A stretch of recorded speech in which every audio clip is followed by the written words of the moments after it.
भिवंडीतील कोहिनूर इमारत दुर्घटनेची गंभीर दखल घेत महापालिकेचे प्रभारी आयुक्त श्रीकृष्ण पांचाळ यांनी C1, C2 अ आणि C2 ब प्रवर्गातील सर्व इमारतींचं फेरसंरचनात्मक परीक्षण करण्याचे आदेश दिले आहेत. चुकीचं वर्गीकरण करणाऱ्या अधिकाऱ्यांवर कारवाईचा इशारा देत शहरातील रस्त्यांवरील खड्ड्यांची तातडीने आणि दर्जेदार दुरुस्ती करण्याचे निर्देशही त्यांनी दिले आहेत. भिवंडी निजामपूर शहर महानगरपालिकेचे आयुक्त अनमोल सागर हे रजेवर असल्यामुळे आयुक्त पदाचा प्रभारी पदभार ठाण्याचे जिल्हाधिकारी श्रीकृष्ण पांचाळ यांच्याकडे सोपवण्यात आलाय. गंगारामवाडी येथे घडलेल्या दुर्घटनेच्या पार्श्वभूमीवर आयुक्त श्रीकृष्ण पांचाळ यांनी महानगरपालिकेतील सर्व नियंत्रण अधिकारी आणि विभाग प्रमुखांची बैठक घेऊन आपत्कालीन परिस्थिती आणि रस्त्यांच्या दुरावस्थेचा आढावा घेतला. या बैठकीस अतिरिक्त आयुक्त विठ्ठल डाके, उपायुक्त सपना वसावा, उपायुक्त बाळकृष्ण क्षीरसागर यांच्यासह सर्व अभियंते आणि विभाग प्रमुखही उपस्थित होते. या बैठकीत प्रामुख्याने धोकादायक आणि अतिधोकादायक इमारतींच्या वर्गवारीचा आढावा घेण्यात आला. दुर्घटनाग्रस्त कोहिनूर इमारत ही C2 अ म्हणजेच दुरुस्ती योग्य धोकादायक इमारत प्रवर्गामध्ये नोंदवण्यात आली होती. त्याबाबत आयुक्त पांचाळ यांनी नाराजी व्यक्त केली. C1 म्हणजेच अतिधोकादायक इमारतींचा प्रवर्ग, C2 अ म्हणजेच दुरुस्ती योग्य धोकादायक इमारतीचा प्रवर्ग आणि C2B म्हणजेच संरचनात्मक दुरुस्ती आवश्यक असलेल्या धोकादायक इमारतींचा प्रवर्ग या सर्व प्रवर्गातील सर्व इमारतींची फेरतपासणी करून त्यांचं संरचनात्मक लेखापरीक्षण करावे आणि पुनश्च सर्व इमारतींची वर्गवारी निश्चित करून त्याचा अहवाल सादर करावा असे निर्देश पांचाळ यांनी अतिक्रमण विभागाचे उपायुक्त आणि सहाय्यक संचालक नगररचना यांना दिले आहेत. तसंच निधीची तरतूद नसेल तर काम थांबवण्यापेक्षा निधी तरतुदीच्या अधीन राहून काम करावं. काम करताना केवळ कंत्राटदार अथवा यंत्रणेवर अवलंबून न राहता अभियंत्यांनी प्रत्यक्ष कामाच्या ठिकाणी उपस्थित राहून पर्यवेक्षण करावे. मात्र हे करताना गुणवत्तेमध्ये तडजोड होता कामा नये. ज्या रस्त्यावर वाहतूक अथवा वर्दळ जास्त असते अशा ठिकाणी वाहतूक विभागाशी समन्वय साधून वाहतूक आवश्यकता भासल्यास वाहतुकीचं नियोजन करून काम पूर्ण करावं. शाळांच्या बस, रिक्षा, दुचाकी यांना सुयोग्य होईल अशी रस्ते दुरुस्ती करण्यात यावी तसेही त्यांनी निर्देश दिलेत.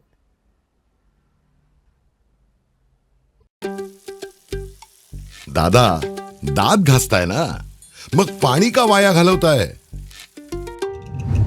ताई, भांडी घासा नाहीतर फोन पहा, पण नळ का चालू ठेवलाय?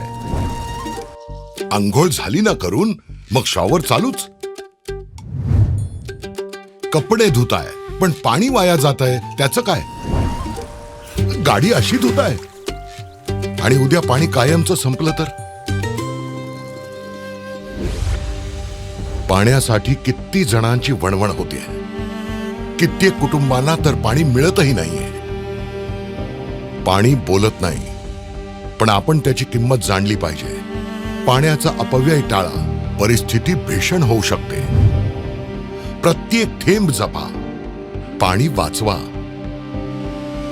पाणी ही निसर्गाची देणगी आहे. पाणी निर्माण करता येत नाही.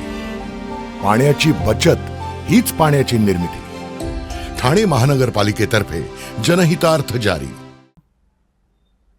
ठाणे महानगरपालिका शिक्षण विभाग आणि बिस्लेरी इंटरनॅशनल यांच्या संयुक्त विद्यमानं शालेय विद्यार्थ्यांमध्ये प्लास्टिक कचरा व्यवस्थापन, पुनर्वापर आणि पर्यावरण संवर्धनाची जाणीव निर्माण करण्यासाठी बॉटल्स फॉर चेंज या अभिनव उपक्रमाचा शुभारंभ महापौर शर्मिला पिंपळकर यांच्या हस्ते करण्यात आला. या उपक्रमामुळे विद्यार्थ्यांमध्ये पर्यावरणाविषयी जबाबदारीची भावना निर्माण होण्यासाठी आणि पर्यावरण संवर्धनाची चळवळ अधिक बळकट होण्यासाठी मदत होणार आहे. विद्यार्थ्यांमध्ये कचरा वर्गीकरणाची सवय, प्लास्टिक संकलन आणि पुनर्प्रक्रियेबाबत जागरूकता निर्माण करण्याच्या दृष्टीनं हा उपक्रम महत्त्वाचा ठरणार असल्याचं महापौरांनी नमूद केलं. ठाणे महानगरपालिकेच्या नरेंद्र वळा सभागृहात या कार्यक्रमाचं आयोजन करण्यात आलं होतं.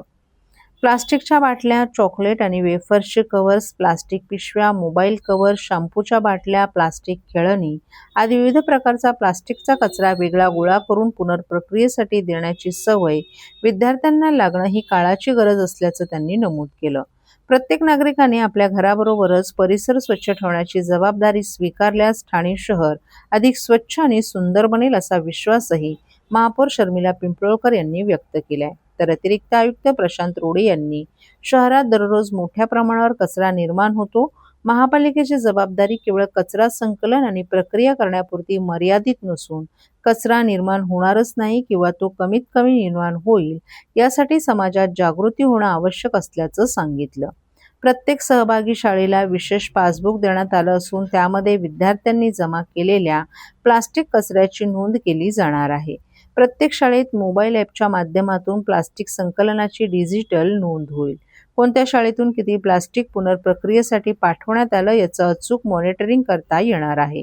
या उपक्रमात सातत्यानं सहभाग घेणाऱ्या विद्यार्थ्यांचे नियतकालिक मूल्यमापन करून त्यांचा गौरव करण्यात येणार आहे.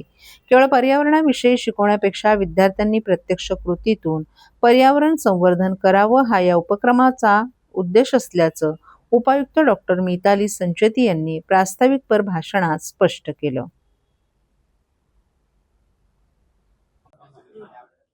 मॅडम, आज अतिशय अभिनव असा उपक्रम ठाणे महानगरपालिका राबवत आहे. आपण उपस्थित आहात, काय सांगा? सर्वांना माझा नमस्कार. खरं तर ठाणे महानगरपालिका आणि बिस्लेरी इंटरनॅशनल यांच्या संयुक्त विद्यमाने खरं तर सुरू झालेला बॉटल्स फॉर चेंज हा उपक्रम खरं तर ठाणे महानगरपालिकेने राबवण्यात आला आहे. याच्यामध्ये ठाणे महानगरपालिकेच्या सर्व शाळा इन्व्हॉल्व आहेत.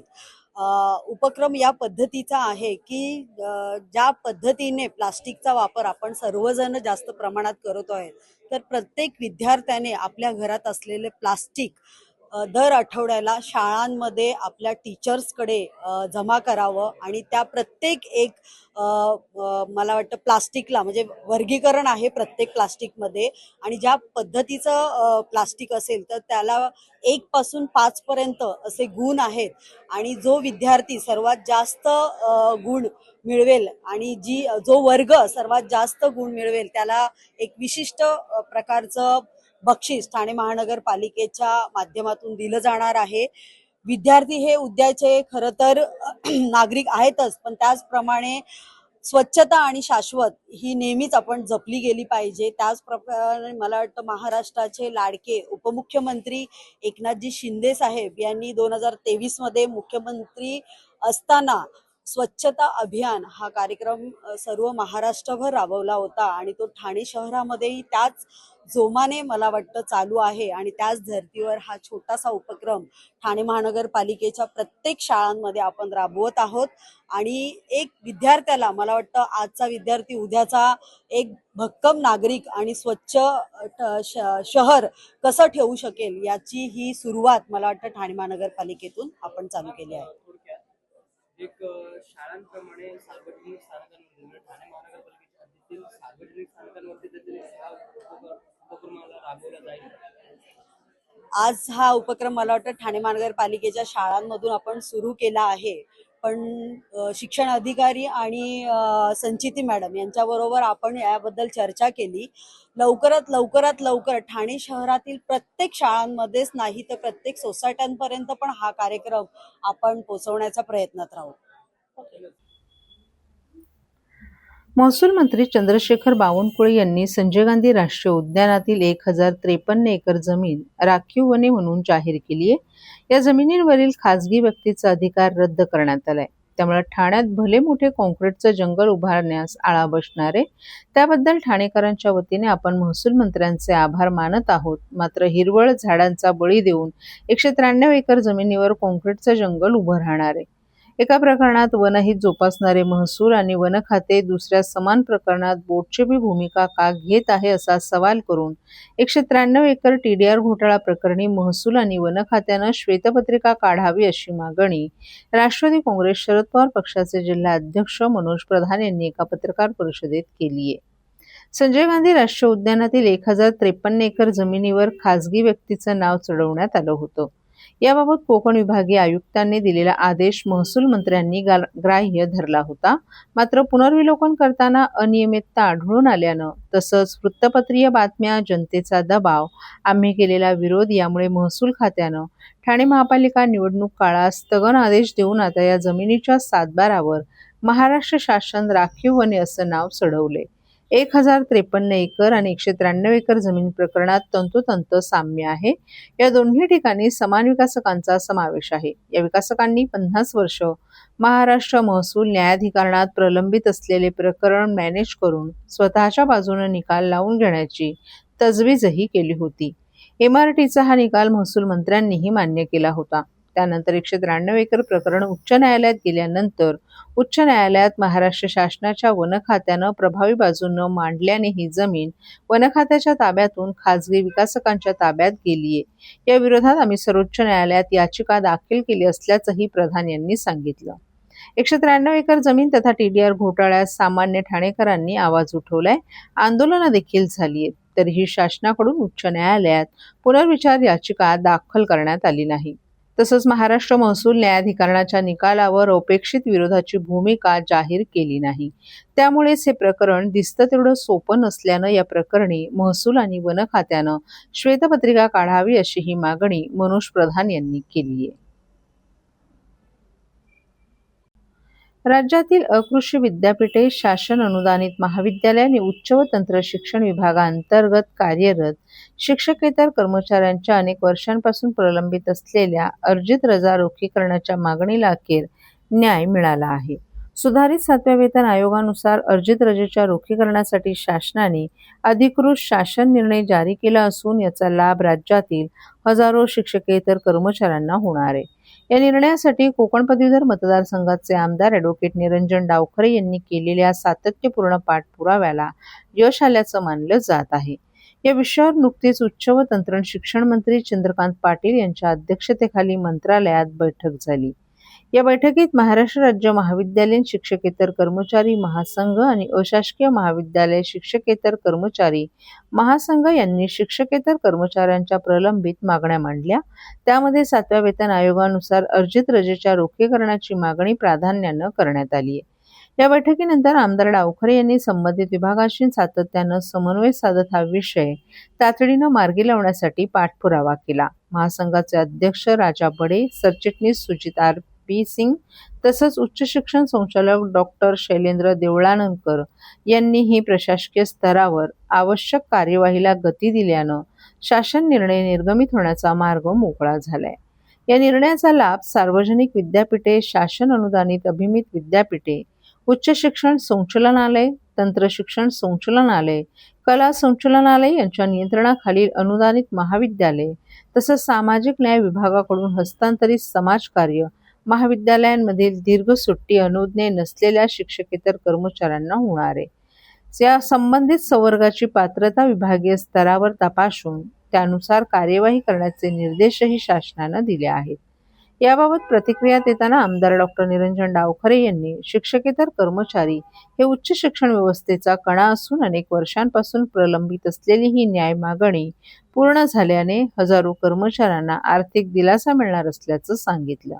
दरम्यान शासन निर्णयाबद्दल महाराष्ट्र राज्य महाविद्यालयीन शिक्षकेतर कर्मचारी महासंघ आणि अशासकीय महाविद्यालय शिक्षकेतर कर्मचारी महासंघ यांनी मुख्यमंत्री देवेंद्र फडणवीस, उच्च व तंत्र शिक्षण मंत्री चंद्रकांत पाटील, वित्त राज्यमंत्री आशिष जयस्वाल, आमदार ॲडव्होकेट निरंजन डावखरे, उच्च शिक्षण संचालक डॉक्टर शैलेंद्र देवळानकर आणि विभागातील वरिष्ठ अधिकाऱ्यांचे आभार मानलेत. वाहतूक ऑपरेटरसाठी व्यावसायिक वाहने खरेदी करण्यासाठी सोपी आणि विश्वासार्ह कर्ज सुविधा. कर्ज मर्यादा 1 कोटी रुपयांपर्यंत, 5 वर्षांची परतफेडीची मुदत, आकर्षक व्याजदर. TJSB fleet term loan. TJSB सहकारी बँक लिमिटेड, भरोसे का बँक, भविष्य का bank. Asset backed credit loan. व्यवसाय आणि आर्थिक गरजांसाठी मालमत्तेवर आधारित कर्ज.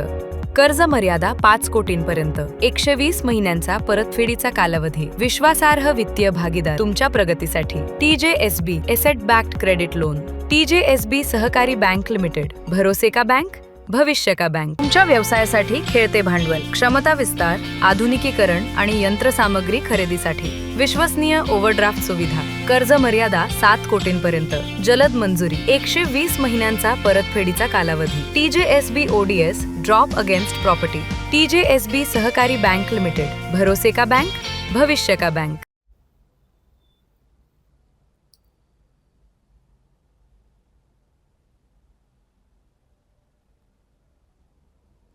गोविंदांच्या सुरक्षेला युवासेनेच्या पाठपुराव्याचं यश. दहीहंडी उत्सवात मानवी मनोरे रचणाऱ्या गोविंदांच्या सुरक्षेला सर्वोच्च प्राधान्य देत राज्य सरकारने 2026 साठी महत्त्वाचा शासन निर्णय जारी केलाय. या निर्णयानुसार राज्यातील 1,60,000 गोविंदांना विमा संरक्षण देण्यात येणार असून यासाठी युवासेनेचे कार्याध्यक्ष पूर्वेश सरनाईक यांनी केलेल्या सातत्यपूर्ण पाठपुराव्याला यश मिळाल्याची भावना व्यक्त होते. पूर्वेश सरनाईक यांनी दहीहंडी उत्सवात सहभागी होणाऱ्या गोविंदांच्या सुरक्षिततेचा प्रश्न सातत्यानं शासनाच्या निदर्शनास आणून दिला होता. यानंतर राज्य सरकारनं हा निर्णय घेत गोविंदांना अपघाती मृत्यू, कायमस्वरूपी अपंगत्व तसंच उपचार खर्चासाठी व्यापक विमा संरक्षण देण्याचा निर्णय घेतलाय. शासन निर्णयानुसार अपघाती मृत्यू किंवा दोन्ही अवयव अथवा दोन्ही डोळे गमावल्यास 10 लाख रुपयांचं विमा संरक्षण देण्यात येणार आहे. एक हात, एक पाय किंवा एक डोळा गमावल्यास 5 लाख रुपये, कायमस्वरूपी पूर्ण अपंगत्वासाठी 10 लाख रुपये, तर कायमस्वरूपी अंशतः अपंगत्वासाठी विमा पॉलिसीतील तरतुदीनुसार भरपाई दिली जाणार आहे. तसंच अपघातामुळे झालेल्या रुग्णालयीन उपचारांसाठी प्रत्यक्ष खर्च किंवा कमाल 1 लाख रुपयांपर्यंत मदत उपलब्ध होणार आहे. यंदा विमा संरक्षणाचा लाभ घेणाऱ्या गोविंदांची संख्या 1,60,000 पर्यंत वाढवण्यात आली असून प्रत्येक गोविंदांसाठी अत्यल्प प्रीमियममध्ये विमा संरक्षणाची व्यवस्था करण्यात येणार आहे. यासाठी राज्य क्रीडा विकास निधीतून हा खर्च केला जाणार आहे. युवासेनेचे कार्याध्यक्ष पूर्वेश सरनाईक यांनी या निर्णयाचं स्वागत करत गोविंदा हा आपल्या सांस्कृतिक परंपरेचा अभिमान असल्याचं सांगितलं. उत्सवाचा आनंद साजरा करताना प्रत्येक गोविंदांची सुरक्षितता हीच आमची प्राथमिकता आहे असं सांगत राज्य सरकारनं घेतलेला हा निर्णय लाखो गोविंदा आणि त्यांच्या कुटुंबियांना दिलासा देणारा असून यापुढेही गोविंदांच्या हितासाठी आवश्यक त्या सर्व बाबींवर सातत्यानं पाठपुरावा केला जाईल असं त्यांनी सांगितलं. तसंच या निर्णयासाठी राज्याचे मुख्यमंत्री देवेंद्र फडणवीस, उपमुख्यमंत्री एकनाथ शिंदे आणि सुनेत्रा पवार यांच्यासह परिवहन मंत्री प्रताप सरनाईक यांचेही त्यांनी आभार मानलेत. या निर्णयामुळे राज्यभरातील दहीहंडी मंडळं, गोविंदा पथकं आणि त्यांच्या कुटुंबियांमध्ये समाधानाचं वातावरण निर्माण झालं असून यंदाचा दहीहंडी उत्सव अधिक सुरक्षित आणि विश्वासानं साजरा करण्याचा मार्ग मोकळा झालाय.